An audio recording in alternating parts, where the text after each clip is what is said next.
Biohazard warning. Entering contaminated zone. Transmissions jammed. Proximity coverage only. Backup activated. System rebooted. Warning, now entering dark zone.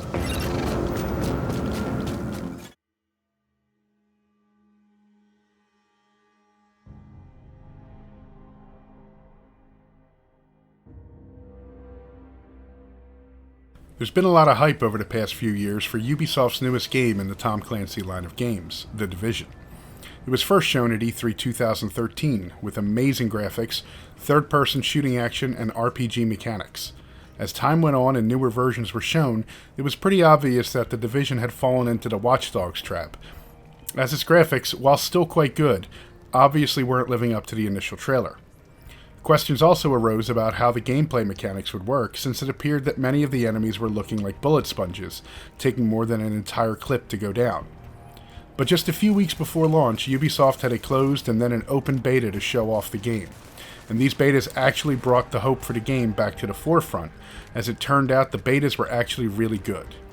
The full game has been out for almost 2 weeks now, and I've had the time to get to the end game on the Xbox One, and to spend some time in the PC version as well. So, how does The Division fare? Overall, quite well. While it does have some shortcomings, they haven't so far made the game any really less enjoyable. The Division takes place in a near-future setting, where someone has released a strain of the smallpox virus in New York City on Black Friday. Over the next few weeks, panic grips the city as potentially millions are infected, and the dead begin piling up. In the ensuing chaos, several factions take control of Midtown Manhattan, ranging from criminals to former city public works employees to a private military corporation battalion. The city's government has collapsed and the entire area is quarantined off, with almost no one allowed to leave and only a select few allowed to enter New York. This is where the player comes in. As part of a beyond top-secret special operations force known only as the Division, players are tasked with regaining control of New York City. The Division is made up of what are essentially sleeper agents planted all throughout the country. They are only activated in times of great crisis befalling the government, and are tasked with restoring order when no one else can. Their objective is to come in, get the job done, and then disappear back into their normal lives. Now, the overall story isn't really all that fleshed out in The Division. It's told through exposition, some rendered cutscenes, and a lot of inference on the player's part. This ambiguity does seem purposeful, though, as various expansions planned for the next year look to potentially add to what's already here. The main point of the story is to upgrade the player's base of operations, which unlocks new abilities, talents, and perks, and also gives just a bit of exposition about the story and what happened before the game. I will also note that the developers at Massive Entertainment weren't afraid to go to some dark places with certain parts of the story. Certain echoes, which are recreations of events that can be accessed in the game, phone and computer audio logs, and even a few cutscenes opened after completing missions can have some very dismal events shown or heard in them. While they aren't graphically showing certain things, they allow the player to infer what happens, and some of those things aren't pleasant in the least.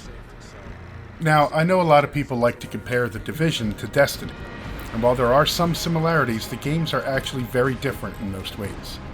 While Destiny is considered a shared world experience, with other players able to be interacted with at pretty much any time, The Division takes a different route. Most of the game is actually either a single-player experience or a small group experience. Players are set into the world on their own, and if they don't group up or visit the various small safe areas where others can be seen, they will never meet another player in the player versus environment area of the game. So anytime you hear anyone calling The Division an MMO, know that they're wrong. As such, there's a definite feeling of loneliness that can happen when not grouped up, especially considering there are very few areas outside of the Dark Zone where other players will be seen. However, The Division does have a pretty good matchmaking system in place for everything from free roaming in the PvE areas, to missions, to running around in the Dark Zone. And the grouping system is very good about showing how many of someone's friends are online and what they are currently doing in the game. This means that The Division is actually able to be played completely solo if one wants, or if they don't have many friends to play with. To make this work, enemy numbers, armor and health values, and power are scaled to solo players at the start, and increase as more people are grouped up. This scaling actually works quite well, offering some fun challenge when grouped up and running missions. My first run with 2 other players of a hard mode mission felt tense and exciting, and that feeling continues at the endgame versions of missions. Though it does fall into the same issue that Destiny has, where everyone is just running older missions at max level difficulty or on the harder daily and challenging difficulties. Still, it shows a stark contrast between the group and solo experience. The Division's PvE aspect is at its very best when grouped with a few friends. The difficulty scaling brings just the right amount of frenzied action, tactics, and fun. While going through it solo is decent enough, it lacks a special feeling. This is exasperated when trying to do missions on the hard difficulty level, even at the appropriate level, where they become much more frustrating than fun when by yourself. For this reason, the whole solo PvE aspect falls a little short, with the best use of this mode really feeling like looking for the collectibles that can be farmed, especially at max level. It would have been nice to have a more shared world experience, allowing players to either go solo or meet random people and group up when they wanted. It's also an extremely nice touch that there is no class system in the Division. Everyone can open up the exact same abilities and modifications, and everyone can switch them out on the fly to whatever they prefer at a given time. When soloing, maybe someone wants healing ability and damage ability, but while in groups they prefer to be a tank, utilizing abilities that allow them to absorb damage for their team. It's a nice addition that allows for everyone to experiment to find their preferred playstyle, without feeling locked into a specific role and then having to make a new character to change it. This does, however, bring up an issue with the fact that the Division can be played completely solo, and that is the fact that even when solo, players are still connected to servers. This means that even in the quote single-player unquote mode, there can be lag issues. And if one loses their connection to the Division servers, they can't play the game until they reconnect. It also means that if Ubisoft ever decides to take the servers down, then there will be no game to play. This is similar to games like Diablo 3, where players are at the mercy of Blizzard's Battle.net servers as well as their own internet connections. So if your internet isn't the most reliable, I would suggest thinking long and hard before purchasing the Division. The Division's mechanics are very solid. The shooting feels good, even if the recoil is real. Very real. The cover system works extremely well in most cases, especially the moving from cover to cover ability. Although getting stuck on cover can become an issue at times. The various abilities and modifications that can be done to them add a nice change of pace, especially when grouped with people all utilizing different abilities. When grouped up, players can utilize the holy trinity of online RPGs, that of tank, healer, and DPS running in the group. I should also point out that it's nice that any player can revive a fallen squad mate. It isn't limited to abilities in the healing line. It's hard to find much fault in the gameplay mechanics of the Division. The loot system, though, is a bit hit or miss. The Division, by trying to keep a more grounded and more realistic look to it by being in the Tom Clancy line of games, lacks a lot of the visual flair that many online RPG players like. The various armor pieces have very little, if any, real noticeable difference between them, with the backpacks being about the only thing that really start to look different as higher level versions are acquired. The cosmetic customization items are, generally speaking, pretty lackluster, with the only semi-neat looking ones being either paid for DLC packs, pre-order, or Season Pass exclusive items. This does change a bit with the guns, though, as various weapon skins are available for all but the highest-end named guns, though finding weapon skins seems to have been nerfed in the final release, as I had 3 weapon skins between the 2 betas and have yet to find one as a drop in the final game. But after opening a certain upgrade in the base, they can be bought with in-game money. The weapons and armor are also pretty standard looking for the most part. There's a few different types of pistols, assault rifles, submachine guns, marksman rifles, shotguns, and light machine guns, all based off of real-world weapons, and every new weapon picked up will only be of one of the few different styles of each. The body armor, knee pads, gloves, and gas masks are also similarly very visually nearly identical to each other, with only the backpacks really showing any visual change. However, the loot system can be fairly deep when looking at its stat bonuses and abilities. Every piece of standard or higher gear comes with some sort of bonus to it, whether that gives bonus damage to a specific weapon type, extra armor or health, better damage versus elites, or whatever. This allows players to build their character how they see fit. If they want to deal a high amount of damage with guns, then they would look for gear with a high firearm statistic. and any bonus damage to their preferred gun type. If they want to utilize skills as their primary means of play, then they would focus on the electronic stat and look for bonuses to their preferred skills. Tank players would focus on stamina and electronics to help with a higher health pool and better damage mitigation from skills. There's also the mod system for weapons and armor. Armor mods generally add a bonus to a stat, and sometimes more, and higher quality mods will add additional bonuses. Weapon mods, however, get really deep. As I said, the recoil in the Division is real, but mods can be added that increase the stability of guns, give them a longer range for their max damage, larger magazine sizes, and increased or decreased threat generation, which is pretty useless in solo play, I should note. Many of these weapon mods also change the appearance of the weapon by adding an underbarrel attachment or a scope. Finding the mods that suits one's playstyle will take a good amount of experimentation. The Division also has a crafting system in place, where blueprints for items are gained each level, and for completing the various side missions in the game. Items can be deconstructed for parts instead of being sold in order to make the crafted items. There are also set farming locations throughout the map where the various crafting materials can be found, which respawn every 2 hours. Each crafted item has a series of randomized bonuses, so players can try to get a good roll on what they want, and just deconstruct anything that doesn't work out in their favor. It's not exceptionally deep, but it can be rewarding. Another thing I really like about the Division is how the mission areas work. Some of them are just parts of the city marked by the corresponding color of the wing of the base of operations that they will advance. There is no instance portal or other such gate between the open world and the mission zone. Once the mission is started, the game progresses as that mission, but after the mission is over, the whole area is open for exploration like the rest of the open world. Missions can be replayed as well, though only for loot drops and kill experience, not for any previous rewards unless they are that day's daily or challenge mode missions at max level. I should point out, though, that there is a major issue with the open world of the Division, and that is a feeling of emptiness. I understand that the majority of the uninfected population has been evacuated from Manhattan and its surrounding boroughs, but the city itself just feels too empty. While there may be some people scavenging for things or trying to peddle rats as food, there is a distinct lack of enemy encounters in the open world. This was seen in both betas and the alpha, but it hasn't really been addressed in the final game's PvE world. There are far too many times players can wander around for minutes at a time and never come across any sort of random or preset encounter.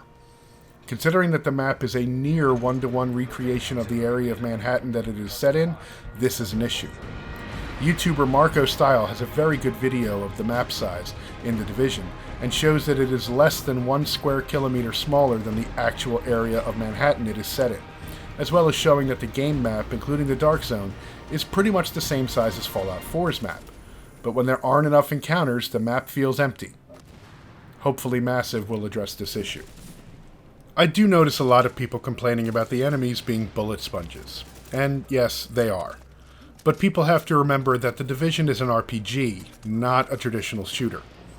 Enemies are designed to have levels, as do the players.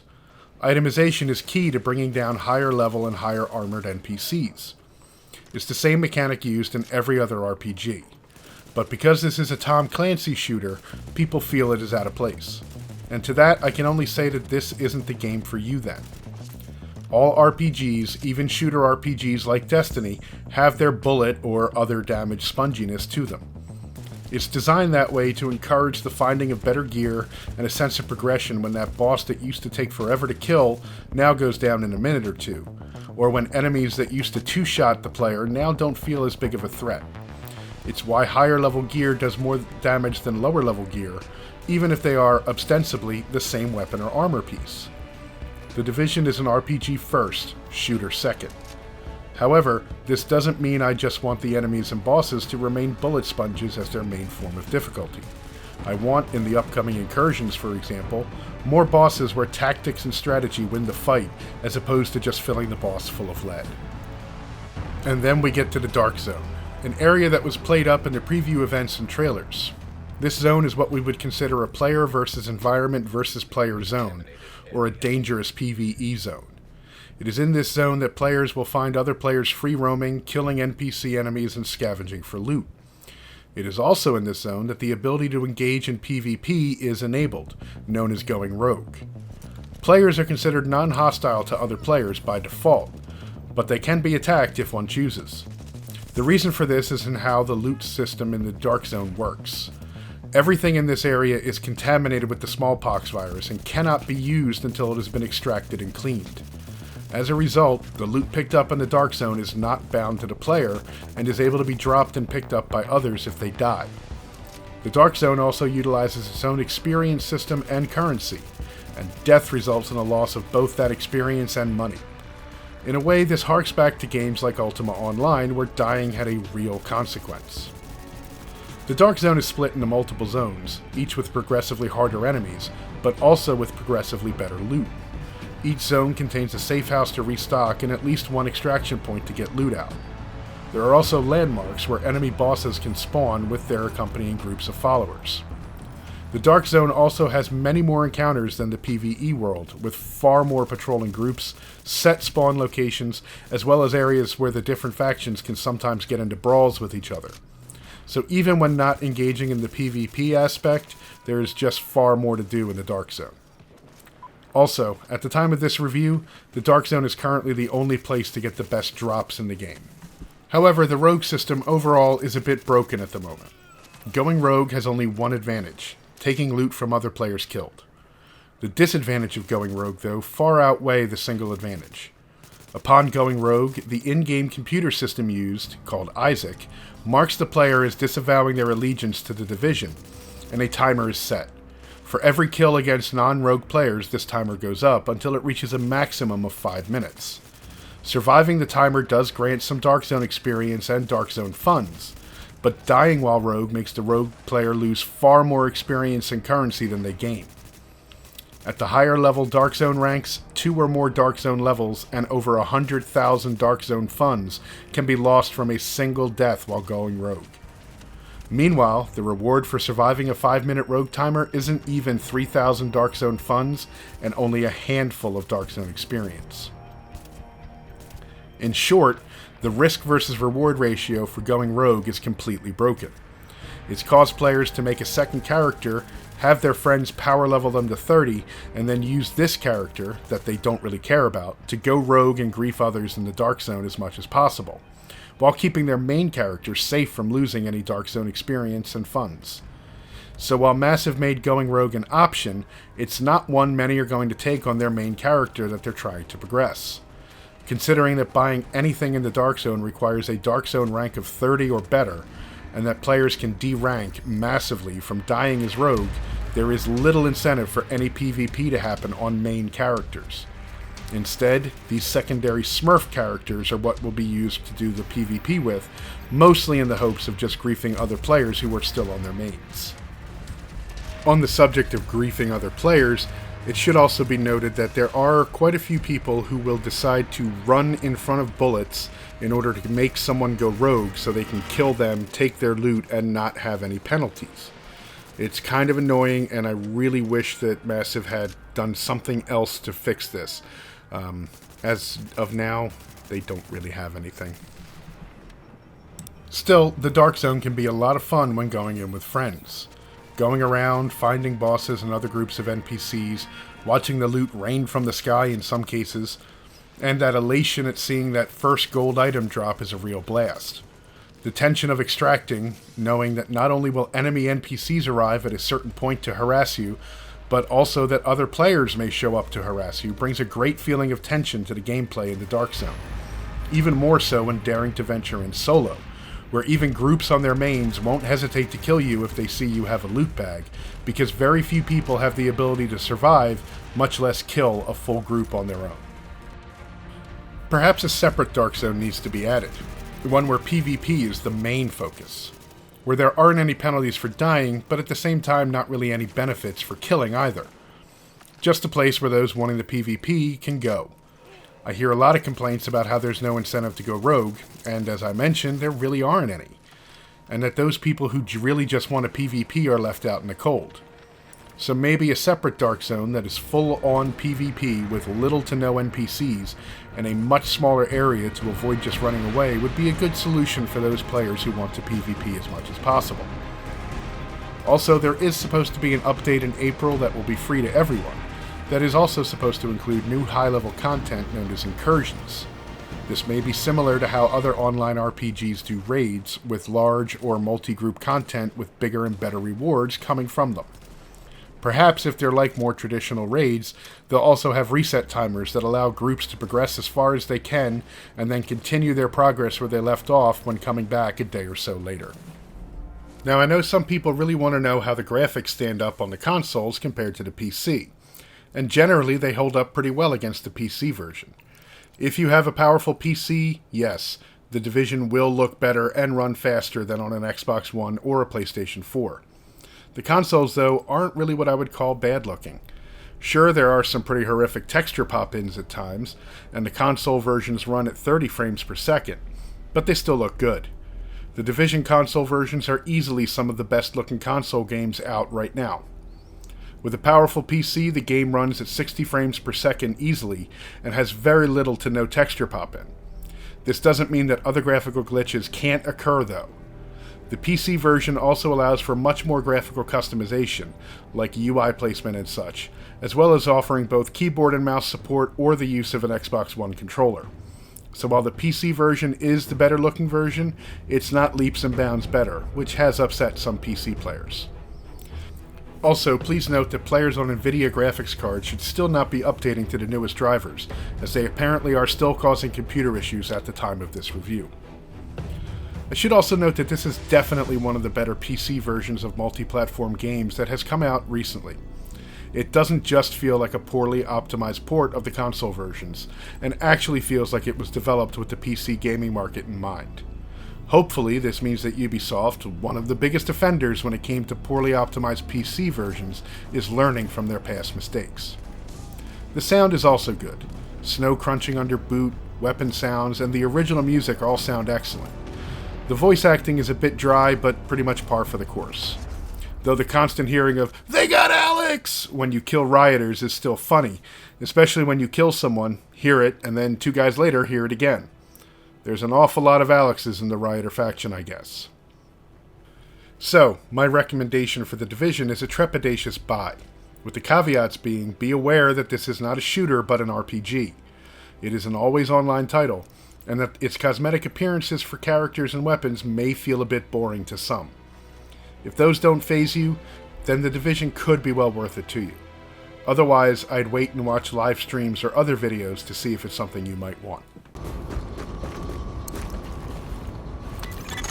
Agent, great job as always.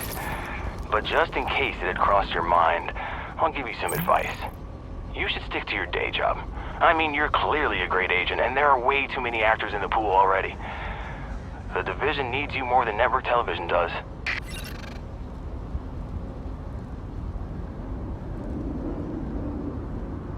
Thank you for taking the time to watch my video. If you liked it, please hit the like button. If you didn't, hit the dislike button. Either way, I'm good. Also, if you enjoyed the video and wish to help support in making more, consider visiting my Patreon page located in the description below. And again, thank you very much.